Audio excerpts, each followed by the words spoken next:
माझ्या हातात आहे आणि त्याच्यावरचं गोल जे आहे ते खूप वेगळं आहे. त्याच्याशी हे आन्सर शीट कुठंच मॅच होत नाही.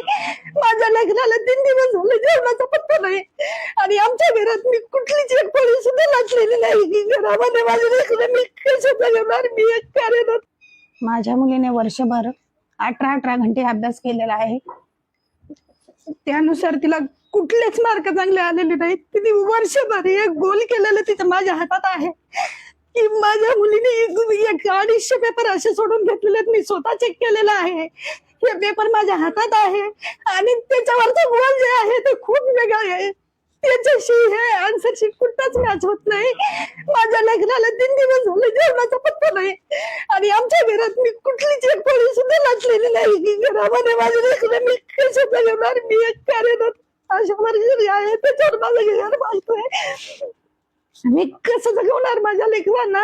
लेकराकडून माझ्याच्याने बाहेर लेकरं पाठवणं झाले नाही. माझ्या लेकरांनी ऑनलाईन क्लास करून सर्व काही तिने स्वतःच्या कष्टाने मिळवलेले गुण आहेत. एकाही परीक्षा तिने टेस्ट दिलेल्यापैकी एकदाही तिला असे नाही की 700च्या खाली मार्क नाहीत. मी स्वतः पेपर चेक केलेला आहे, त्याची पूर्ण आमच्याकडे रेकॉर्ड आहे आणि तिने सोडवलेला पेपर मी स्वतः चेक करून माझ्या मुलाने आम्ही बसून पेपर चेक करायचो.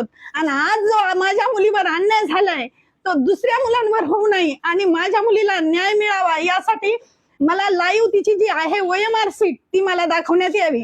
रिझल्ट आल्याच्या नंतर जेव्हा मी रिझल्ट पाहिला तेव्हा मला तो अनएक्सपेक्टेड होता. तो रिझल्ट माझ्यासाठी, तो रिझल्ट नंतर मी माझ्या घरच्यांना दाखवला. त्यांना सुद्धा विश्वास बसत नव्हता की एवढे मार्क्स येऊ शकत नाहीत म्हणून. त्यानंतर मी त्यांना पटवून सांगितलं की हे मार्क्स OMR माझे नाही आहेत म्हणून. मग मी असं खूप शिक्षकांना पण विचारलं की असं काही होऊ शकतं का? तर त्या शिक्षकांनी पण सांगितलं की असं होतंय म्हणून. कारण NTA आतापर्यंत जितक्या वेळेस पण NTA ने एक्झाम घेतल्या त्याच्यामध्ये त्यांनी प्रत्येक एक्झाम मध्ये त्याने फ्रॉड केलेला आहे. एक पण अशी त्याने एक्झाम नाही की जी सुरळीत घेतली विदाऊट फ्रॉड केलेली म्हणून. आणि नीट मध्ये जेव्हा पहिली 3 मेची झालता पेपर त्यामध्ये मला 630 मार्क्स येत होते.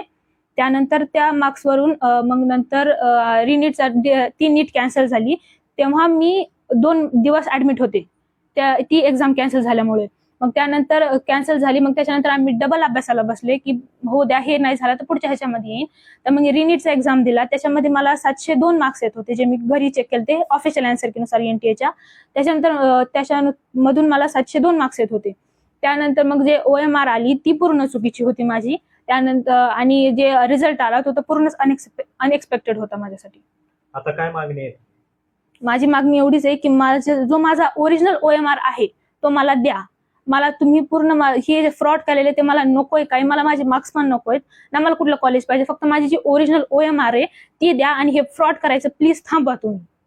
आमच्यासारखे विद्यार्थी दिवस रात्र मेहनत करतात.